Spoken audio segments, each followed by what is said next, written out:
Good afternoon, ladies and gentlemen, and welcome back to the Nest radio station. I am your host, Sarah Mean.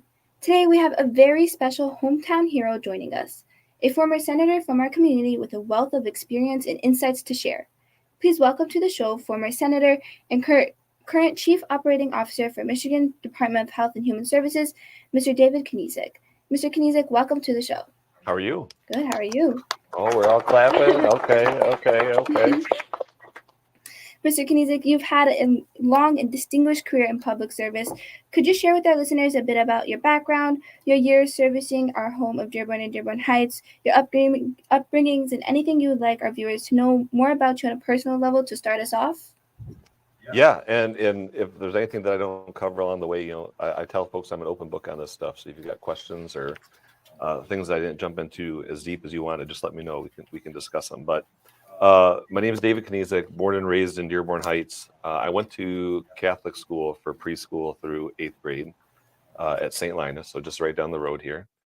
And wanted so badly to go to Divine Child as a high school student, but my parents went to Crestwood and graduated in 78 and 79. They said, Crestwood's good enough for us. Crestwood's good enough for you. So went to Crestwood for high school, graduated in 2004. It's our 20-year reunion this year. Absolutely flies by. The thought that it's a 20-year reunion is crazy to me. But after that, I did my freshman year of college at Michigan State. I tell folks I had a little too much fun at Michigan State. So I came, who doesn't? Yeah. I came back to U of M Dearborn my sophomore year of college. And so this is 2005, 2006-ish. Times were so different back then. And we can talk about this too as you want. But, the wars in Iraq and Afghanistan were front of mind for so many people. And, I came from a military family and my father was a police officer here in town. And I said, I want to serve too. I want to be able to look back on my life when I'm 40, 50, 60 years old without having to question, would I, could I, should I have done X, Y, and Z? And so I joined the military. I was in the Marine Corps for 6 years. I deployed to Iraq twice as a part of the war. And then when I came back, I got back into school.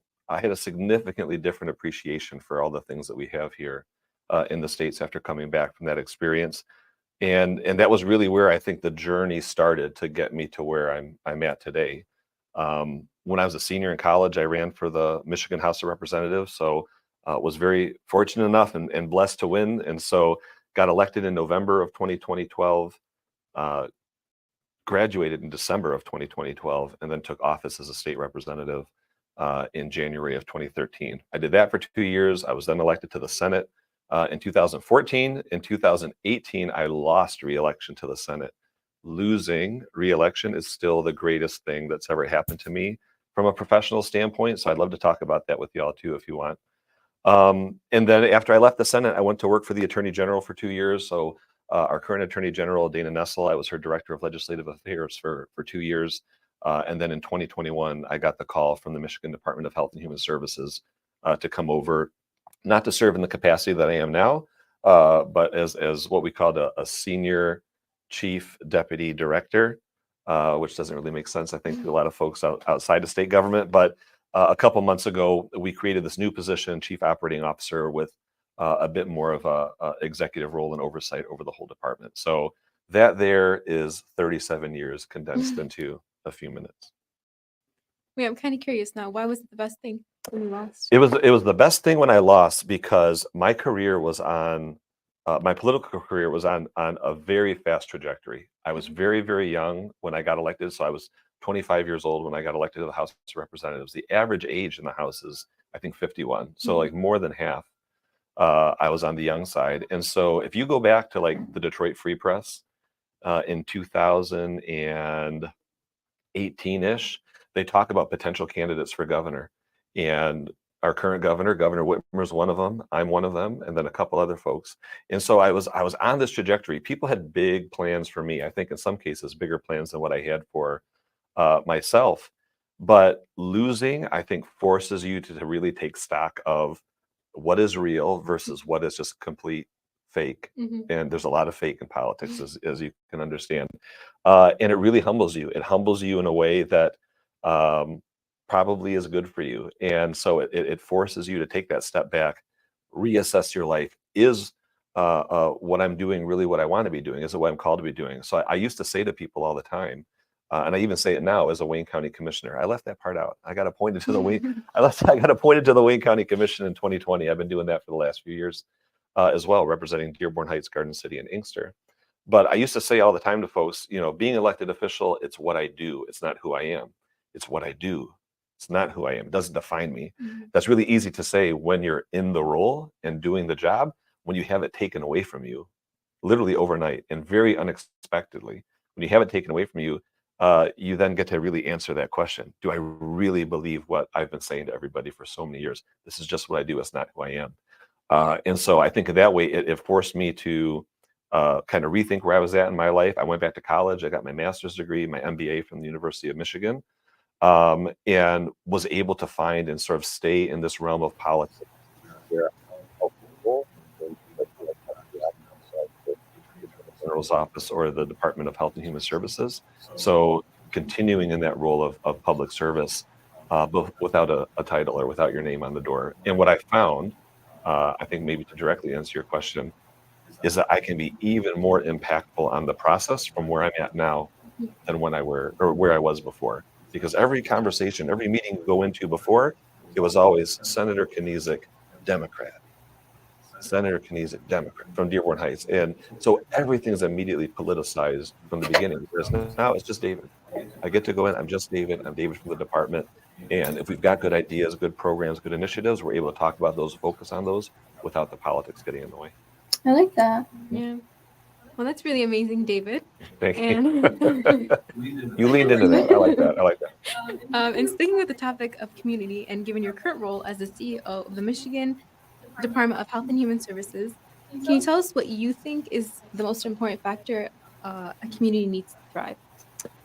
This is great because we're talking to young people. I think if you were to ask me what's the most important thing a community needs to thrive, good schools is probably near the top of that list. And recognizing that, it's not just the investment we're making in the here and now, it's the investment that we're making in the future for our community. And it's I think, one of the reasons why I feel so passionately about getting out and connecting with young people, because people took a chance on me when I was young. Like I said, 25 years old to go to the House of Representatives. People took a chance on that. I wasn't the most experienced. I wasn't the most polished. I didn't have all the knowledge. I still don't. But because people were willing to take that chance, I think it's helped open doors for me. So I want to make sure that I go back and help open doors for other people as well. And so strong schools, no question, the cornerstone of it. I think a really strong and thriving small business community is important. It's kind of easy when you've got the big dogs that are in your backyard, right? That one employer that employs absolutely everybody. I think the numbers that I've seen recently, almost 90% of jobs in this country are with actual small businesses. And so if you have a thriving small business community, I think it's a good recipe for success. And I think we see that here in Dearborn Heights, which is a bit more of a bedroom community than you might have with next door in Dearborn, who obviously has that big anchor of Ford Motor Company there. But between the schools and the small businesses, I think that's a good recipe for success. Since we're on the topic of schools, Mhm. I wanted to ask, did Crestwood in any way affect where you're at now? 100%. Who wants to talk trash about Crestwood first? I know some of We y'all don't want to talk trash here. No.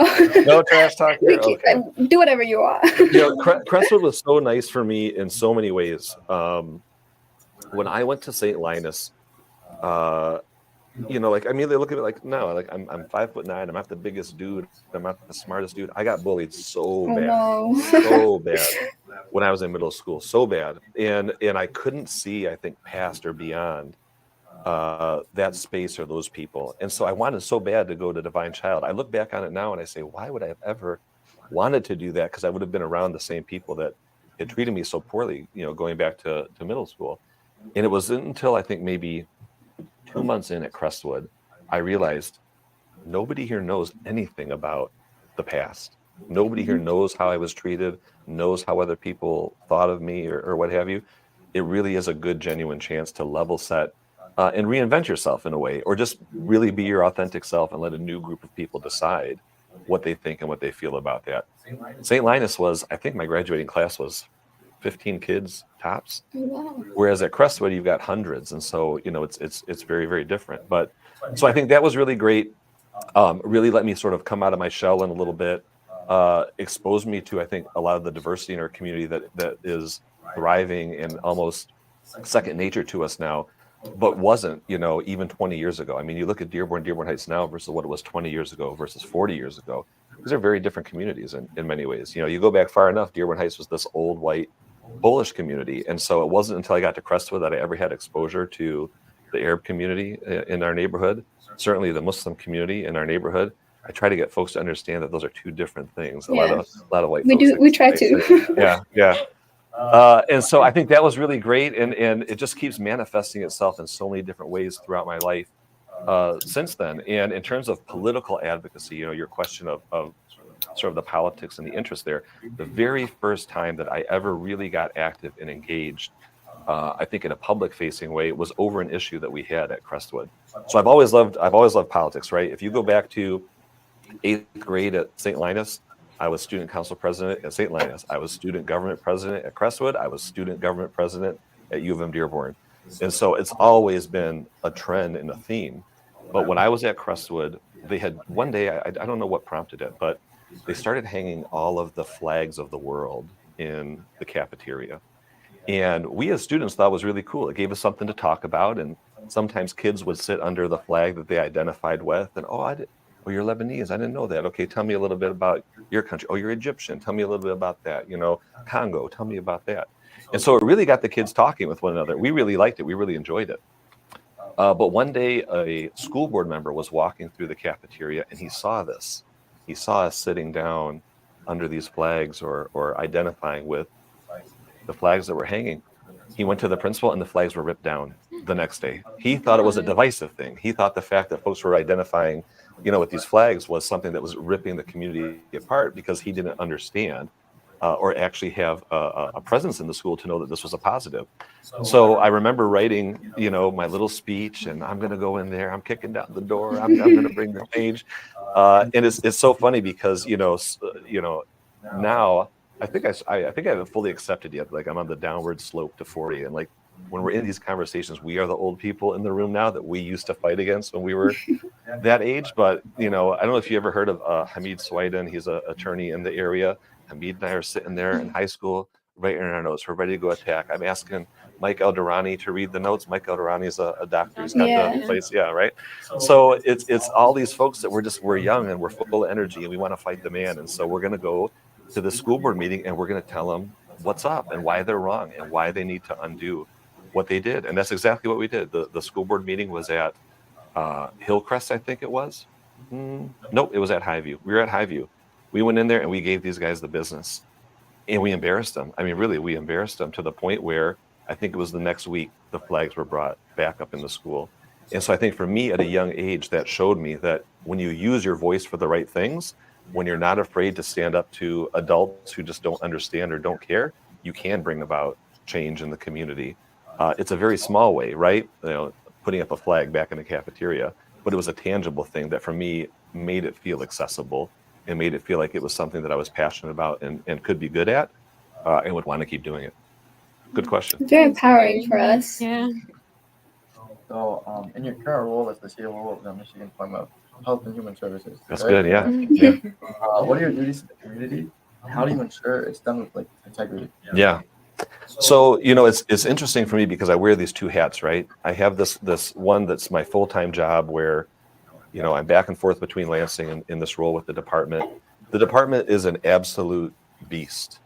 So one of my favorite trivia questions to ask folks is, what is larger?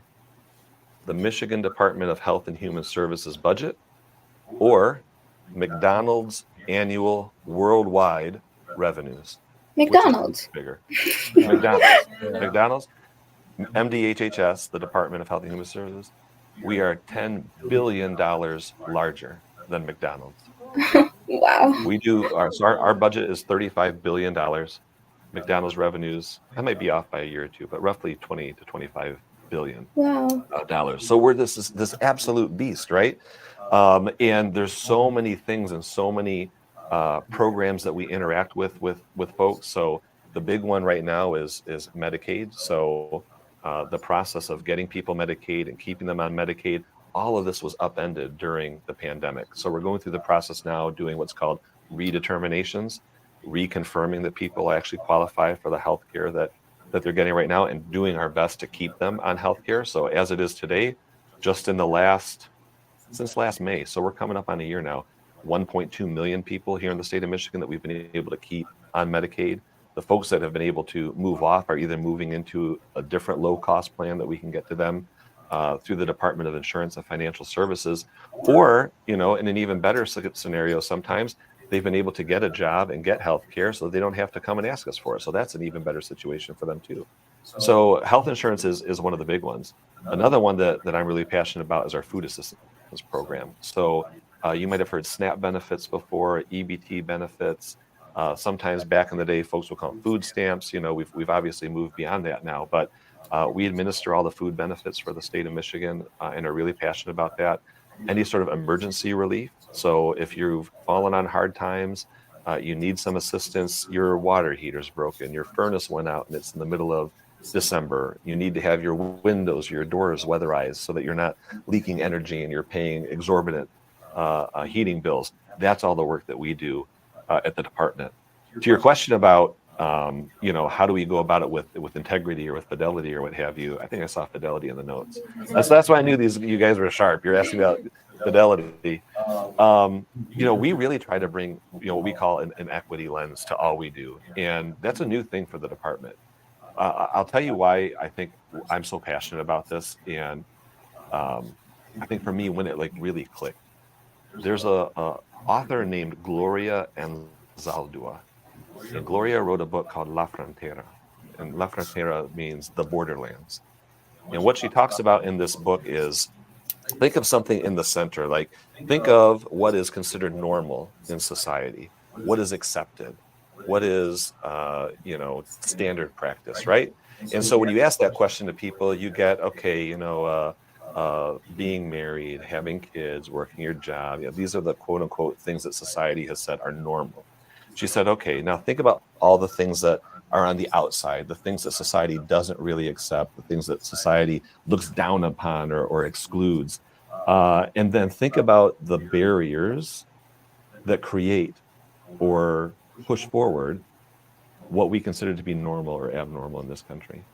And the answer to that in many ways is government and governmental institutions, the military, universities, the whole 9 yards. And so for me, I'm sitting there reading, I said, man, everything I've ever done in my life is playing this really intimate and hands-on role in deciding what people have access to or what they don't, what is considered normal or what's not, what is accepted in this country, what's not.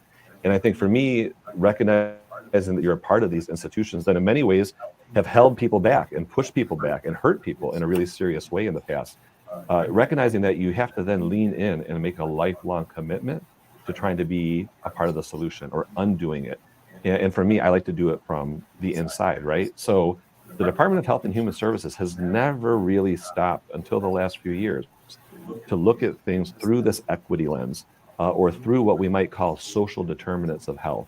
The social things about who you are, where you live, how you grew up, the air you breathe, the food you drink, the food you eat, the water you drink, all these things that have an impact on who you are in the future. And we're trying to bring that equity lens to everything that we do, because as I tell folks, outcome and intent are two very different things. I may have a really good intent. I may want to do something really good, but if once I implement it, the outcome is bad, I haven't done anything good at all, right? So bringing that equity lens, thinking about things through the lens of social determinants of health, I think that's how we've been able to bring about equity and fidelity and integrity, to your point, to the system. In my role on the Wayne County Commission, it's totally different because at DHHS, I'm one of 15,000 employees, 15,000 people at the department. Here at the Wayne County Commission, it's me and my legislative assistant, Celine Nasser. So it's just a two-man show with 3 communities that we're trying to represent. So for me, it's all about intentionality and, making sure that every community that I serve and that I represent is being treated the same. And I think that manifests itself in a number of different ways. I've got a very diverse community. Dearborn Heights, very diverse. Garden City, predominantly white. Inkster, predominantly black. it requires us being very intentional about how we're moving, where we're going, the outreach that we're doing, to make sure that we don't leave any voices at the behind. And especially for me as a middle-aged white dude, to make sure that I'm being intentional about uplifting the voices of Arab Americans, Black Americans, and others in this, so that it just doesn't become the crusty middle-aged white dude show. You know what I'm saying? So that's what we try, and it can be in little ways. You know, our Teacher of the Month program, our Business of the Month program, everything gets rotated around. Everything's very intentional about who we're uplifting and who we're showing, and who we are establishing as the best and brightest in our community. So our Teacher of the Month, Business of the Month program, the whole 9 yards, and then in terms of advocacy and resources that I'm bringing back to the district, I always think about Inkster, who gets overlooked, consistently overlooked. Black and brown communities consistently overlooked in this country, and certainly at the political level. I think about South Dearborn Heights, and some folks in Dearborn Heights will correct me. They'll say, there's not a North and there's not a South. There's one Dearborn Heights. Conceptually, I get that. But the reality is the north end of Dearborn Heights, this area north of Cherry Hill, gets way more attention and resources and support than our folks do along the Van Born corridor. And so making sure that we're being intentional about how resources are distributed is important to me as well. So that's what I try to bring to the job. And then you also have to bring to it, this is like a very long answer, so I apologize. You have to just accept and know on the front end that you don't have all the answers. And that if you really want to be successful, if you really want to have an impact, you have to surround yourself with people that are going to push you, challenge you, tell you when you're wrong, and know that if you're the smartest person in the room, you're in the wrong room. You want to be in places. I always want to be in places where I feel like I'm there to learn from or grow from or become a better person because of who I've surrounded myself with. And that's what we try to do in terms of the political role as well. Great, David, I have another question for you. With everything that you just described, all the roles that you play, all the goals that you're trying to achieve, can you describe to us what challenges or struggles the department and the Wayne County Commissioner faced with COVID, as COVID was like the lockdown was initiated yesterday, almost 4 years ago. Well, right. 4 years ago for sure. So yeah, what challenges and struggles did the department face with all those? Yeah, I think so many of those challenges, those struggles were across the board because, you know, they're both layers of government, right? So your state, your county, your local, your federal. The biggest one, I think, is probably the obvious one. We had not gone through that in like 100 years or so. And so nobody had a playbook for how you're supposed to be able to do something like contact tracing, to have an effective and efficient way of contact tracking where somebody was, where they might have contacted COVID, who they might have spread it to, the whole 9 yards. So you have a technology sort of gap that's there and that's present. You certainly have a resource gap that's present as well. You know, we saw the stories about the numbers of ventilators that people were short on or that they needed, the number of masks that you had to move and get out into the community at such a quick pace.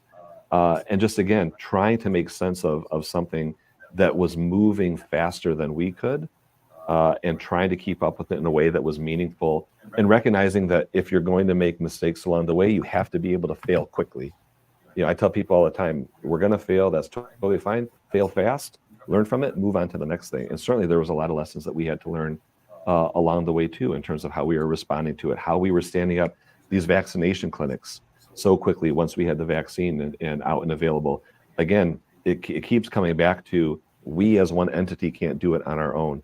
We need to turn to organizations like Access, organizations like our local fire departments, organizations in Inkster at the libraries and what have you, and say, we can give you some resources. We need you, a trusted partner in the community, to be able to make yourself available to others so that they can come in and get the support and the resources they need. But I mean, that was the crux of it, right? It was moving so fast. We had not gone through it recently. I mean, anybody that's alive today hadn't gone through it ever really. And trying to keep up with that pace and get to a point where we were ahead of it and had it under control and get to a steady state like we have today. That's wonderful to hear, David. Thank you for sharing your duties and pushing our community forward. So what exactly motivated you to pursue a career in public service? Yeah, I like this one. I decided, so it's interesting because I think for a lot of people in politics, like if you went to Lansing today, I already told you about, you know, sort of like the age gaps between what it was when I got there versus, you know, what it is now. And I think if you look at it, it's changing in many ways. We have a lot of younger people that are getting active and involved. So I was in, and then you had your Abdullah Hamouds, you had Darren Camilleri, Jewel Jones went in, Mari Manoogian, Kyra Harris-Bolden. Kyra is my age and was just appointed to the Michigan Supreme Court. So, the doors are opening, and I think more young people are seeing this as an opportunity for them as opposed to something they need to wait and build towards later in their career. For some folks now, this is the first job out of college. Look at El Abbas Farhat right now in Dearborn. He's 23 years old. He's not that much older than you guys. And he's a very well-respected, very knowledgeable, very educated person on the political process. And so for me, it wasn't this slow, steady drip, I'm on the tail end of my career. I think I want to run for state rep. No, it's something I want to do early. And it was a very, I think discrete moment for me where I was at U of M Dearborn. I'm the president of the student government.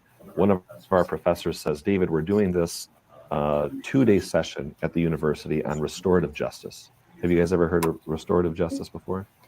So he says, we're doing restorative justice, please come out, participate in this 2-day thing. And I kind of hit him with yeah. I wasn't really interested in it. I just, okay. And I think a week before it, he says, David, it's next week. You're coming, right? I said, okay, I'll come. I tossed it on my calendar and I showed up. And when I went to this for the first time, I sat there and I listened folks talk about what we spent on prisons in Michigan and what we spend per prisoner in Michigan. And I listened folks talk to what we spend per student in Michigan. Now, this was many, many years ago, right? So it's changed now in a good way. But back then, we were spending roughly $7,000 per student in the state of Michigan. We were spending, on the low end, $35,000 per prisoner. The most expensive prisoners in Michigan back then, they were spending $150,000 per prisoner every single year. It's because these folks, were they folks who had committed a wrong and should have been incarcerated? Yes. But these are also folks that suffer from very serious mental illnesses as well. They needed to belong in an appropriate facility or institution for that, not just sitting in a jail cell. And I was so pissed by this. I mean, really, I sat there, I heard, man, you're spending $7,000 per kid. We're spending $35,000 per prisoner. I said, that feels so backwards to me. We should be spending $35,000 per kid, $7,000 per prisoner. I was a little bit more hard-hearted, I think, towards our justice-involved population back then than I am now. But again, you learn and you grow. And so I went up to a state representative at that meeting and I said, hey, this is total BS. Like, you're a state representative. You should do something about it. You should do more funding for our kids that are in school. And she hit me with, I can see you're so passionate about it. You should do something about it. Why don't you run for office? And I look back on it now and realize that was really just kind of like a blow off answer. Oh yeah, you run for office, little boy. But because me, like, I'm just a total type A, and listen, every person that runs for elected office, they've got a little bit of an ego, right? They've got a little bit of an arrogance to them. There's no doubt. And she said, "Why don't you run for office? You're so passionate about it." I said, "I will." And so the next day, we went into Ryan Correctional Facility. It's since been closed, and we were talking literally from me to Noor with people who were in prison for murder, and you're asking the question, like, why did this happen? What were the circumstances that led up to this happening? Where did you feel you went astray or things went wrong? And consistently, over and over and over again, in this case, it was predominantly men that we were talking to. They said education. I didn't have the education. I didn't have the support at school. Didn't have the support at home. And that's what caused me to go down this path. And I remember seeing, this was, I'll never forget the image. We were leaving Ryan Correctional Facility and they had a prison art project that was going on. And there was a gentleman who had drawn a picture on a trifold board. Remember those trifold boards you do projects on? And in the middle of it, it was an hourglass. And at the top of the hourglass, it was a school. The bottom of the school was crumbling into pieces. And those crumbled pieces were turning into dollar bills. And they were flowing through the hourglass down to the bottom, and they were reforming as a prison. And just something about that image was so powerful to me. This crumbling school, the money from the school being invested into that prison. I said, man, we really have to do something about this. And so I went back to U of M Dearborn the next day. I talked to a young group of friends. I said, guys, we need to run for office. Like, it would be my name on it, but it had to be this team effort. We have to do this. We need to have a seat at the table. because if we don't have a seat at the table, these old folks are talking for us, and they have no idea what our experience is or what we're passionate about. And so that really was it. We decided then and there, I'm going to run. I was a little bit older because of my military time, right? But I'm going to run. It's going to be a totally student-led thing, and we're going to use this as a chance to kind of, stake our claim to the political process. So it was all students from U of M Dearborn. It was all students from Crestwood. I had some students from Dearborn High because at that point I was going into teaching at the time. And so I had been teaching or student teaching 7th and 8th graders at Bryant Middle School in Dearborn, who were then in high school. And so they said, well, you gave to us, maybe our chance to give back to you now, the whole 9 yards. And so that's where it started. That's where it ended. It was that interaction in that facility that made me want to get active, want to get engaged. And then the young people that we surrounded ourselves that allowed us to get there. Wow, David, I think speaking on everyone's behalf, that was extremely motivational. Wow, especially for us, the youth. You said you were older, but not in our eyes. Thank you. Now we're going to transition into a short game. And so this game is called... Oh, no. No, it's fun. Don't worry. Okay, this game is called Rapid Fire. It's called Rapid Fire. Okay. And so how it works is we're going to have 30 seconds to get through a series of questions. And so as soon as you answer one question, I'm already off asking you the next, okay? So you have to be really quick with it. Okay. And so the purpose of these questions are to get you to know you more on a personal level, even though you just told us your entire life story. Okay, so are you ready? Yeah. All right. Finish the sentence for me. In the morning, I drink coffee or tea? Water. Oh, okay. Favorite Middle Eastern dish you always eat? Faster, come on. Makhlute. Wow. You don't eat that. Camping or boating? Say what? Camping or boating? Camping. Okay. Favorite Detroit team? The Red Wings, Tigers, Red Lions? Wings. Okay. You need to finish. Greatest basketball player of all time? Jordan, Kobe, or LeBron? Kobe. Dearborn Heights is the greatest city to have Friends and family. Aww. And what is the greatest movie of all time, in your opinion? I like Shawshank Redemption. I've never seen that movie. It's a good one. Shawshank Redemption. Why did I say Makhlute? I don't know. That's not my favorite. What is your favorite? Not at all. Man, I don't know. I could just a little shawarma. I'll be It's a very basic happy. Answer, but you It's know very what? basic. Shawarma is everyone's It is favorite. good. How many pickles on the shawarma? A whole ton. A lot. All right. And the You guys garlic are real. sauce. You guys are real. I like it. David, you did great. Thank you for sharing your knowledge with us and for playing Rapid Fire with us. At this time, we're going to take a short commercial break. For now, we're leaving you with one of today's hottest hits here at the Nest, Saturn by SZA.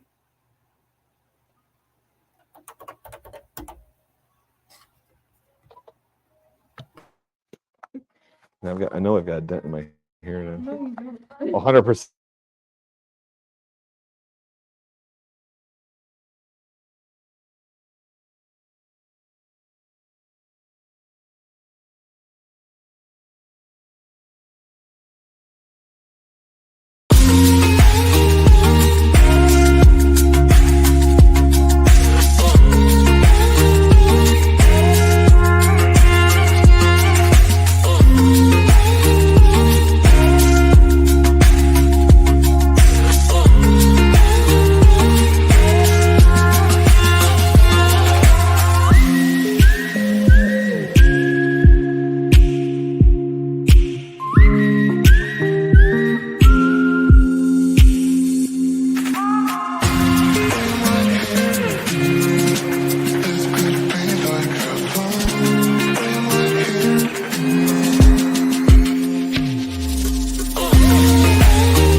HES Academies have been serving the Detroit metro area for over 23 years, promoting academic excellence, leadership, and cultural diversity, ranking as some of the top schools in the state of Michigan. Our pre-K through 12th grade students enjoy tuition-free, state-accredited education by STEM-certified and highly qualified staff with no geographical restrictions, and with advanced placement, college dual enrollment, scholarship, and Arabic language programs.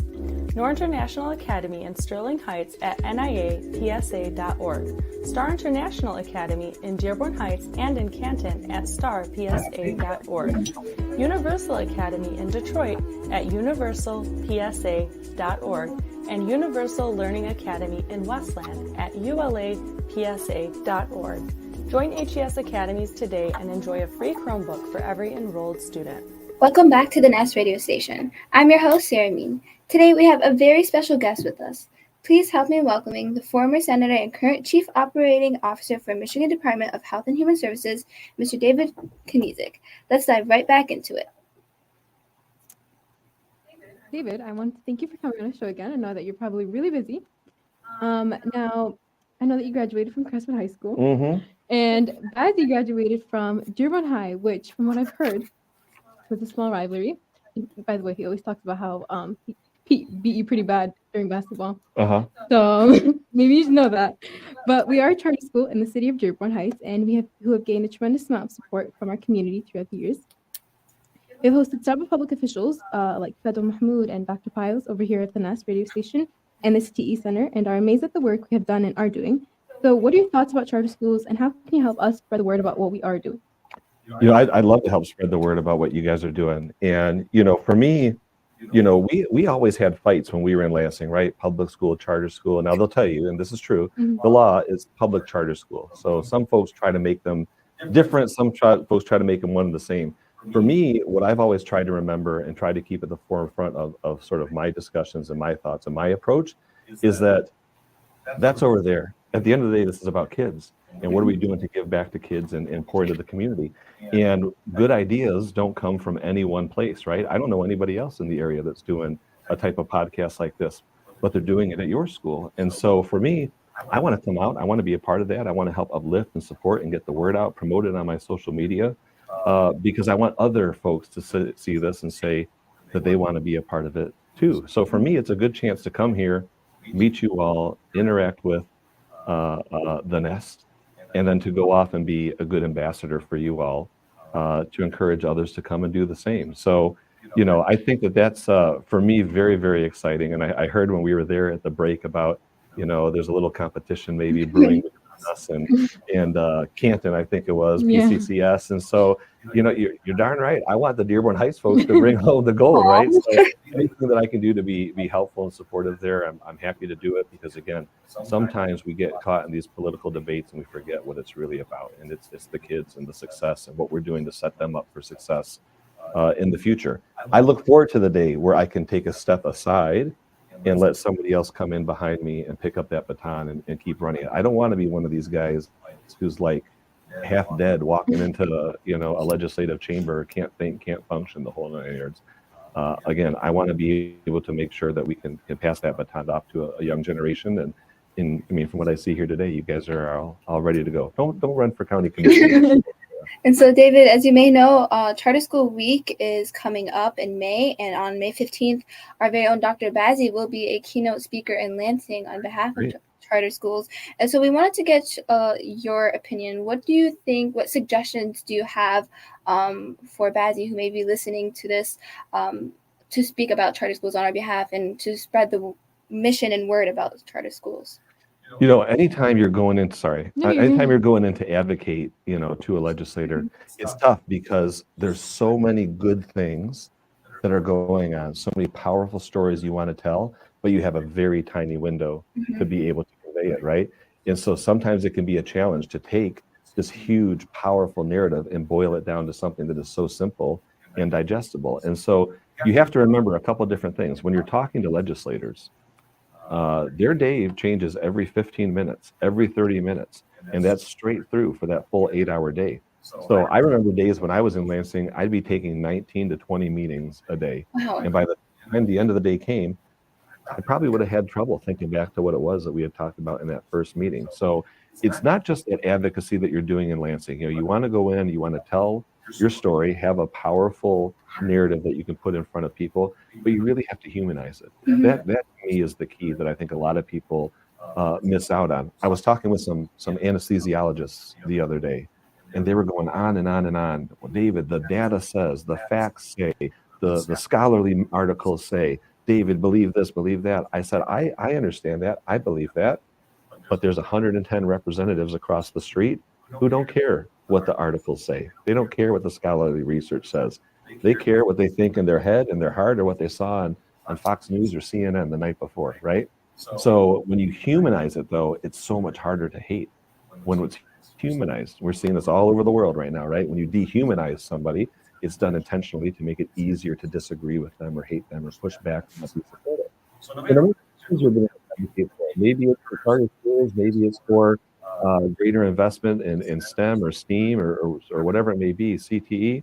When you can humanize it, when you can tell those stories that they're going to go back and tell their family and their friends, that's how you get it to stick. The data, the numbers, all that other stuff, that doesn't sell in Lansing. That doesn't sell in the capital. It's what you can get them to stick in their heart. Take notes, Dr. Bazzi. That was really good. No, I know that I'm really enjoying this. Me too. So much. Maybe your resolution food was kind of questionable. Why did I say that? Why did I say that? Don't remind him. Like I could have said, like we talked about when I was in Lebanon last year, I had genetic for the first time. Could have said that. Yeah. Those are so good. Well, the name will be different in different parts Yeah. of the country. Yeah, but yeah, grape leaves phenomenal. Genetic. Why did I say? It's okay. We'll go over it. She had me nervous. It's called it's fire for a reason. Yeah, you got me stumbled. Yeah. Some of us here are seniors at Star National Academy, and after a year of posting public officials, it really has some of us interested in that specific Good. line of work. Good. And some of our graduate friends have gone to Washington, D.C. and interned with team members like Rashida Tlaib and many others. So I just wanted to know, what advice would you give to students who want to go into public service, and where would we begin? Yeah. I think the first piece of advice that I would give, I think sometimes it feels so out of reach for people, right? They see the big, beautiful Capitol. They see the work that's being done in the community, the speeches that are being given on the floor, and folks feel like, oh, I can't attain that. It's so far away from me. You will be shocked how easy it is to weasel your way into the process, or to establish yourself as a go-to person for somebody, like in my role as a county commissioner, or somebody who's a state rep, a state senator, a member of Congress. Most of it's showing up, and a lot of folks, they're afraid to do the bare minimum. They're nervous about putting themselves out there. If you show up, if you're consistent, if you say where you're going to be, when you say you're going to be there, I'm telling you, that's something that I struggle with now, again, at 37, and wanting to get young people active, engaged. Times are different from when we started. When we started, it was, okay, we know we're going to have to put in some work, some volunteer work, some unpaid work, in order to get our foot in the door, to be able to build a relationship, to eventually ask for a phone number, to be able to text with somebody, And now when I talk to young people, I say, well, here's this great opportunity. You can get your foot in the door. You want to go to pop? Okay, well, what's it going to pay me? That's the first question I get. And I get it, right? Because like conceptually, morally, ethically, from a value standpoint, absolutely, you should be paid for your work. It's interesting for those of us that are a little bit older, because we remember the world where we just knew we had to put in the time and the effort and hope for that opportunity to get your foot in the door. But, the volunteering on the campaign experience, paid or unpaid, you can't beat that in terms of what is going to get your foot in the door. When I hired folks into my office in the House of Representatives, it was the two guys that showed up every day, that drove in, that knocked on the most doors, that did the most work, because these are people that I know and that I trust, and I know they've got a good work ethic. For me, no matter what you're interested in, if you have that interest in politics, I never hire for competency. I hire for your work ethic, because if I know you've got a good work ethic, I can teach you the competency on whatever else it may be. Policy around roads, policies on senior citizens, policies on education, policies on housing. You've got a good work ethic, I can teach you all that stuff. So volunteering in some way, again, paid or unpaid on a campaign is going to be a great way to do it. There's going to be a ton of opportunities this year for folks that live in Dearborn Heights or the surrounding area. Council members that are up this year, commissioners that are up this year. Every member of Congress is up this year. Every member of the House of Representatives is up this year. We've got a U.S. Senate race up this year, a presidential race up this year. That is a great way to get active and get engaged.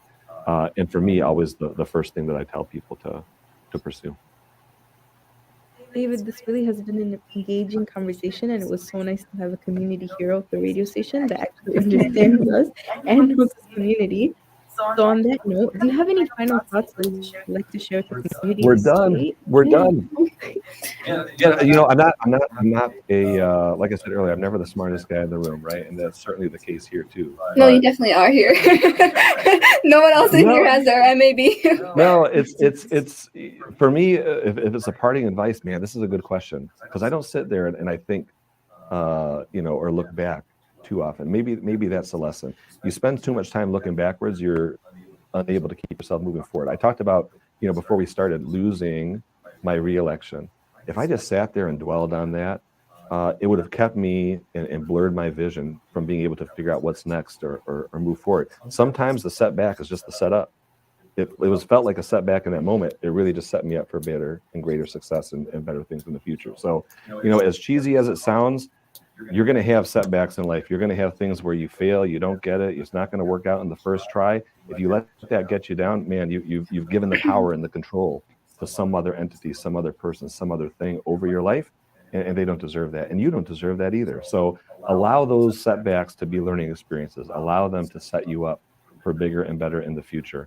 And the last thing I would say, as always, if I can be of service to any one of you at any point, I'll hit you with my cell, I'll give you my email, the whole 9 yards. I want to make sure that, again, we're pouring into you as young people and making sure that you have access to the resources and the supports that you need.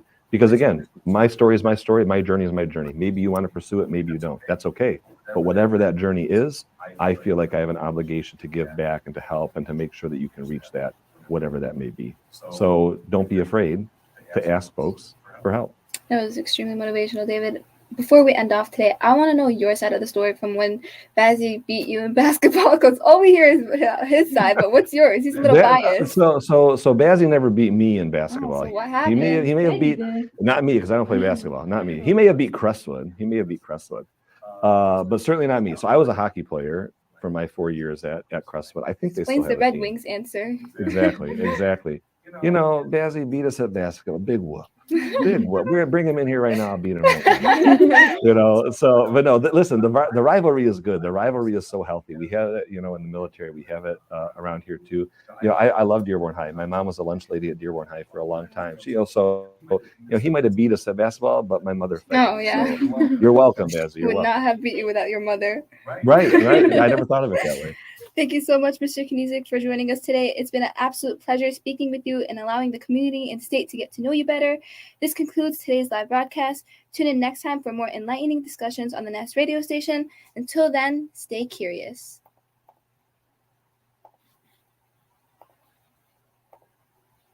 We're done.